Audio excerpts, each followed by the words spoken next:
హైదరాబాద్ శిల్పారామంలో సంక్రాంతి సంబరాలు అంబరాన్నంటుతున్నాయి. పల్లెటూరి వాతావరణం, రంగవల్లులు, పిండి వంటలతో ఏర్పాటు చేసిన వేడుకలు సందర్శకులను అలరిస్తున్నాయి. ఊరెళ్ళలేని తమకు ఇక్కడి ఏర్పాట్లు చిన్ననాటి జ్ఞాపకాలను గుర్తు చేస్తున్నాయని ఆనందం వ్యక్తం చేస్తున్నారు. మరింత సమాచారం మా ప్రతినిధి అంజుమా అందిస్తారు.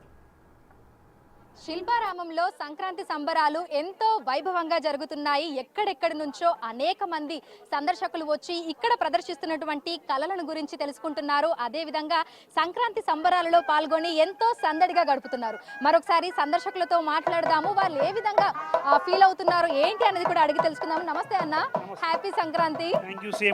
ఎక్కడి నుంచి వచ్చారన్న?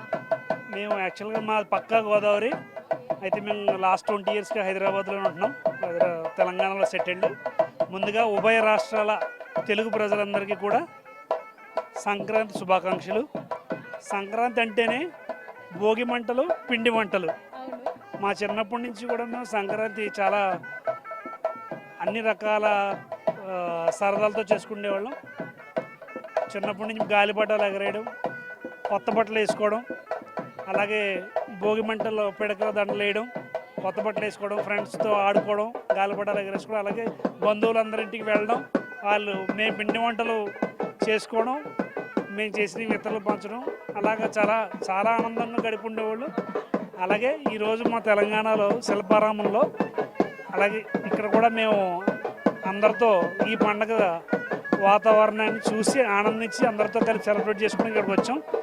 మేము ఎప్పుడైతే ఏదైనా ఒక సంవత్సరం మేము మా కోనసీమకి వెళ్ళలేని పక్షంలో ఖచ్చితంగా మేము ఇక్కడికి వచ్చి మేము అందరితో కలిపి సెలబ్రేట్ చేసుకుంటాం. మాకు చాలా ఆనందంగా ఉంది. మరొకసారి అందరికీ కూడా సంక్రాంతి శుభాకాంక్షలు. ఈ సంక్రాంతి అందరికీ సకల సౌకర్యాలని, అష్టైశ్వర్యాలని ప్రసాదించాలని దేవుడిని కోరుకుంటున్నాం. నిజంగానే అంటే శిల్పారామంలో సందడి వాతావరణం ఏ విధంగా ఉంది ఏంటి అనేది కూడా తెలుస్తోంది.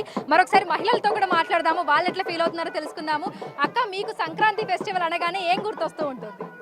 బంధువులతో అందరితో కలిసి హ్యాపీగా గడపడం. ఓకే, సో ఊర్లకు వెళ్ళలేని వాళ్ళు, సొంత ఊర్లకు వెళ్ళలేని వాళ్ళు చాలా మంది శిల్పారామంకి వచ్చి ఇక్కడ సంబరాలలో పార్టిసిపేట్ చేస్తూ ఉంటారు. మరి ఇక్కడ ఏర్పాటు చేసినటువంటి ఈ ప్రదర్శనలు ఇవన్నీ ఏ విధంగా ఉన్నాయి? ఏదైతే మిస్ అవుతామో ఊర్లో శిల్పారామంలో అది ఉంటుంది, ఆ ఎన్విరాన్మెంట్ ఉంటుందని we used to come here. నీకెలా అనిపిస్తుందిరా? సంక్రాంతి అంటే నీకేం గుర్తొస్తుంది? కైట్స్ ఎగరేసుకోవడం, ఆడుకోవడంలో దెబ్బలు తగిలించుకోవడం. ఓకే, సో నార్మల్గా మనకి ఊర్లలో అయితే హరిదాసులు ఇంటికి వస్తారు, కీర్తనలు పాడుకుంటూ గంగిరెద్దుల విన్యాసాలు ఇవన్నీ కూడా చూస్తూ ఉంటాము. మరి శిల్పారామంలో కూడా ఇవన్నీ కూడా మనం చూస్తున్నాం కదా, సో వీళ్ళందరినీ చూస్తుంటే ఏమనిపిస్తోంది? Fully I experience village vibes. బాగుంది, మొత్తం ఊరికొచ్చి ఉన్నట్టు అనిపిస్తుంది. ఓకే, సో నువ్వు ముగ్గులు వేస్తూ ఉంటావా? ముగ్గులు వేయడం వచ్చా? మనం అన్ని బుక్స్ మీదే గీస్తాం. బుక్స్ మీదనే. ఓకే అమ్మ, మీకు ఏ విధంగా అనిపిస్తుంది? ఎందుకంటే నార్మల్గా మీరు ఊర్లలో సంక్రాంతి సెలబ్రేషన్స్ ఎట్లా జరుగుతుంటాయో మీకు తెలుసు. సో సిటీలో కూడా ఇప్పుడు మీరు ఎక్స్పీరియన్స్ చేస్తున్నారు, ఎట్లా అనిపిస్తుంది? యాక్చువల్గా మా చిన్నప్పుడు అయితే చాలా హ్యాపీ. అప్పుడున్న ఇది మన ఆంధ్ర మాది. సో అక్కడ మా చిన్నప్పుడు అనుభవించింది అయితే ఇప్పుడు కనిపించట్లేదు. కానీ ఈ మధ్యన శిల్పారామం ఇలాంటి చోట బాగా సెలబ్రేట్ చేసి అదేంటో తెలుగుదనాన్ని గుర్తు చేస్తున్నారు. సో మీరు అంటే చిన్నప్పుడు సంక్రాంతి పండుగ ఎట్లా జరుపుకునేవారు? మీరు మర్చిపోలేని జ్ఞాపకం ఏదైనా ఉందా? అప్పుడంటే తెల్లవారుజాము 4 గంటలకు లేపేసేవారు, పెద్దోళ్ళు ఉండేవారు కదా, నలుగు పెట్టి స్నానం చేయించి తలంటు భోగి మంట దగ్గరికి పిడకలు ఉంటాయి కదా, ఆవు పిడకలు పట్టుకెళ్ళి దండేసి ఆ మెమరీస్ చాలా బాగుంటాయి. కొత్త బట్టలు వేసుకోవడం, పిండి వంటలు చాలా బాగుంటుంది. అదే మీ ఫ్రెండ్స్తో కలిసి ఎట్లా సెలబ్రేట్ చేసుకునే వాళ్ళు? వాళ్ళతో కలిసి టైం ఎట్లా స్పెండ్ చేసేవాళ్ళు? అప్పుడైతే సెలవులు ఎక్కువ ఉండేవి. అంతే ఒకళ్ళ ఇంటికి ఒకళ్ళు పిండి వంటలు పట్టుకెళ్ళి ఇచ్చుకోవడము, సో బాగా ఆడుకోవడం అలా. అప్పుడైతే ఇంటి బయటే కదా ఆటలు, ఇప్పుడులాగా టీవీ ఫోన్లు ఏమి లేవు. సో ఆ థ్రిల్లింగ్స్ వేరు. అమ్మ, మీరు ఎక్కడి నుంచి? మీరు కూడా గోదావరి నుంచేనా? సో నిజంగానే సంక్రాంతి పండుగ అనగానే మనందరికీ కూడా గుర్తొచ్చేది ఆంధ్రాని, ఎందుకంటే అక్కడ చాలా పెద్ద ఎత్తున సెలబ్రేషన్స్ అవన్నీ జరుగుతూ ఉంటాయి. మరి శిల్పారామంలో ఏర్పాటు చేసిన సంబరాలు ఎలా ఉన్నాయి? చాలా ఎగ్జైట్గా ఉంది, బాగుంది. నేను ఇదే ఫస్ట్ టైం రావటం, బాగుంది. మేము ఈ మధ్య వచ్చాం హైదరాబాద్, చాలా బాగుంది. ఆంధ్ర కూడా బాగా జరుగుతుంది. అక్కడైతే పోటీలు అన్నీ సో మీరు ముగ్గుల పోటీలలో పార్టిసిపేట్ చేసేవాళ్ళ? లేదు, మామూలుగా పెట్టేవాళ్ళం అంతే. అంటే నార్మల్ గా మనం ఇంటి ముందు ముగ్గేసుకున్నా సరే ఒకరితో ఒకరికి కాంపిటీషన్ ఉంటది.